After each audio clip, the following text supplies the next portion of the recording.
자, 안녕하세요. 면접 중대장 메신저 킴입니다. 자, 롯데자소서 3번 문항 분석도 빠르게 들어가 보겠습니다. 아직 1, 2번 영상을 보지 않으신 분들은 빠르게 돌아가셔서 1, 2번 영상 시청해 주시고, 짧은 시간이니까 내가 현재 자소서 방향을 맞게 작성했는지 그것들을 한번 유의 있게 보시고요. 만약에 방향성이 약간 벗어났다, 그럼 남은 시간 동안 충분히 뒤엎을 수 있습니다. 그렇기 때문에 최대한 집중을 한번 해보도록 하겠습니다.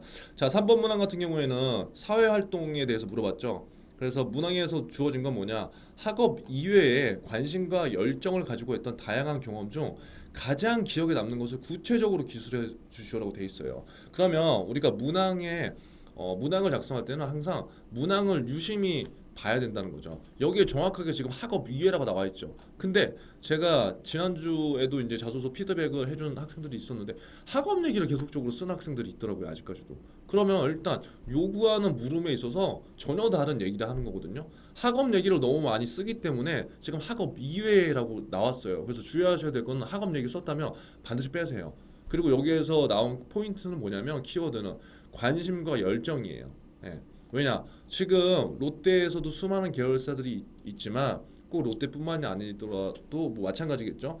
지금 현재 기존에 있던 대기업의 시스템, 그 다음에 인력 구조, 영업 방향 등을 갖고 지금 수익을 내고 이익을 창출하고 있는데 앞으로도 기존에 있던 방식을 그대로 사용하는 기업들은 거의 없어요. 계속적으로 빠르게 변화하고 있거든요. 그거는 시장이 변하고 있고 고객들도 그만큼 니즈가 많이 변하고 있다는 거예요. 그럼 그러한 시대에 빠르게 발맞춰서 롯데 같은 큰 기업은 빠르게 대응을 해야 되는데 그냥 공부만 잘하는 직무만 잘 아는 사람이 물론 있으면 좋지만 거기에 플러스해서 뭔가 스스로에 대한 관심을 갖고 끊임없이 연구하는 사람, 그리고 이러한 것이 자연스럽게 열정으로 이어져서 이러한 계속적인 부가가치를 창출할 수 있는 인재를 원한다. 그렇게 생각하시고 이 문항을 보시면 될 것 같아요. 그래서 일단 관심과 열정에 포인트를 두시고요. 다양한 경험 중 가장 기억에 남는 것이라고 했잖아요. 구체적. 그러면 여기서 작성할 때 나의 경험만 계속 나열하면 안 돼요. 이 경험을 토대로 해서 내가 배운 것들이 첫 두 문장에 두 갈식으로 작성되어 있는 것이 훨씬 보기 쉽고 가독성이 좋습니다. 그래서 만약에 경험들을 그냥 쭉 첫 문장부터 나열했다고 한다면 순서를 조금 바꿔보는 것만으로도 가독성이 달라지니까 그분들을 한번 보시면 좋을 것 같아요. 자, 그래서 여기 나와 있다시피 관심 열정이에요. 관심 열정. 의도는 제가 분명히 말씀드렸어요. 자, 그래서 여기 써놓은 걸 보시면 제가 이 내용들은 제 블로그에 다시 제가 작성을 해놨으니까 유튜브 정보란에 보면은 제 블로그 주소 있거든요. 거기에서 확인해 주시면 돼요.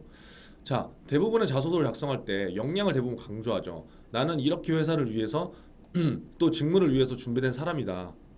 라는 것만 대부분 학생들이 드러내려고 하기 때문에 문항에서 학업 이해라는 조건을 다른 거예요. 그래서 반드시 이 부분은 숙지한 상태로 또 말씀드리지만 학업 이외의 관심과 열정이라는 사례를 다시 한번 찾아보도록 합니다. 또 이 문항 또한 답을 줬죠. 뭐냐? 현재 유통업계 또한 기존의 영업 방식과 구조로 손익을 낼 수 없다는 현실에 직면했어요.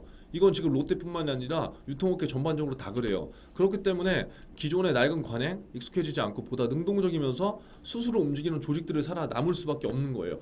그렇기 때문에 이러한 인재들을 선호할 수밖에 없는 거고요. 자, 그래서 보세요. 사소한 관심과 열정이 있는 사람들은 이 의미를 해석하는 게 중요해요. 스스로 공부하게 돼요. 그냥 내가 롯데에 들어가고 싶어서 공부를 하는 게 아니라 나는 이 직무, 이 산업에 내가 원래부터 관심이 있었어. 그럼 그런 사람들은 뭐 예를 들어서 영화다? 그럼 영화를 엄청나게 많이 봐요. 그럼 영화를 많이 보게 되면 영화에 대한 보는 눈이 넓어질 거고요. 우리나라 영화만 보는 게 아니라 해외 영화도 볼 거예요. 그러면 그렇게 하면서 우리나라와 해외 영화의 차이점을 알게 될 거고요. 개선점들을 빨리 반영을 하겠죠. 그럼 그게 사업을 다각화시킬 수 있는 하나의 전략이 될 수 있다는 거죠. 그렇기 때문에 이 사소한 관심과 열정이 중요한 거예요. 여러분, 대단한 관심과 열정도 중요한데 나라는 사람은 사소한 관심과 열정을 지속적으로 끊임없이 갖고 이렇게 계속 변화하고 있는 사람이다라는 그러한 방향으로 가는 것도 나쁘지 않습니다. 그러니까 꼭 큰 것만 생각하지 마시자는 거예요. 자, 그래서 이러한 것들이 롯데가 추구하는 방향이며 이러한 능동적 인재를 선호할 수밖에 없다는 거죠.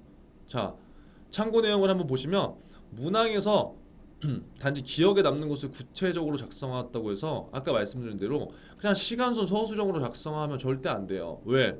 물론 AI가 물론 1차적으로 거르기는 할 거지만 1차적으로 모든 지금 담당자분들 바쁘죠. 그렇기 때문에 우리가 그토록 맨날 미치도록 얘기하잖아요. 두 갈씩 소제목, 두 갈씩 소제목. 근데 정작 작성하는 거 보면은 그게 안 돼 있는 것도 되게 많아요. 그래서 두 갈씩을 작성하는데 그냥 첫 문장에 뭐 올린다 그게 두 갈씩이 아니라 이 자 3번 문항 사회활동이라는 항목을 토대로 해서 여기에서 내가 어떤 걸 배웠고 어떻게 기여할 수 있다는 인재라는 것을 두 가지씩 작성해주면 훨씬 더 보기 쉽겠죠. 그렇기 때문에 항상 첫 문장에서 여기 또 나오지만 배운 점이나 느낀 점 등의 결과를 내주고 문장을 구성하는 것이 읽는 사람 기준에서도 훨씬 쉽고 빠르다는 거예요.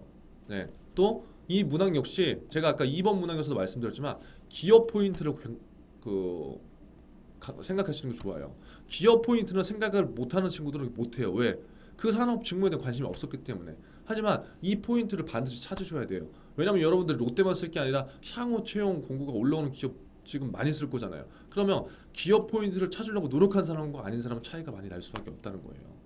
그 기업 포인트를 잘 쓸 수 있는 사람들은 직무에 대한 관심, 산업에 대한 이해가 있는 사람들이 훨씬 더 잘 쓸 수 있기 때문에 지속적으로 직무에 대한 공부를 해보라고 하는 겁니다. 그래서 이 기업 포인트를 반드시 생각해서 내가 지원한 회사 직무에 기여할 수 있는지를 반드시 생각해 보시고요. 이거를 작성한 학생들은 뭐예요? 면접 때 나를 무조건 차별화시킬 수 있는 킬링 멘트로 적용될 수 있습니다. 그래서 지금 빠르게 3번 문항도 봤는데요. 학업 이외 관심과 열정, 그 다음에 경험을 구체적 요 키워드들을 명심하시고요. 대단히 큰 경험, 사건 사례 아니더라도요. 나는 소소하게 끊임없이 사소하게 지속적으로 이러한 것들을 연결성 있게 계속해서 고민하고 호기심 있게 관찰하고 그거를 노력하고 나 혼자만의 성장 성을 갖고 이렇게 계속하는 인재다. 그런 부분으로 작성을 해보시면 훨씬 더 쉽고 빠른 자소서가 될 것 같습니다. 자, 오늘 영상이 마음에 드셨다면 좋아요와 구독 이거 되게 입 아프네요. 눌러주시고 지속적으로 남은 4, 5번 문항도 분석을 하겠습니다.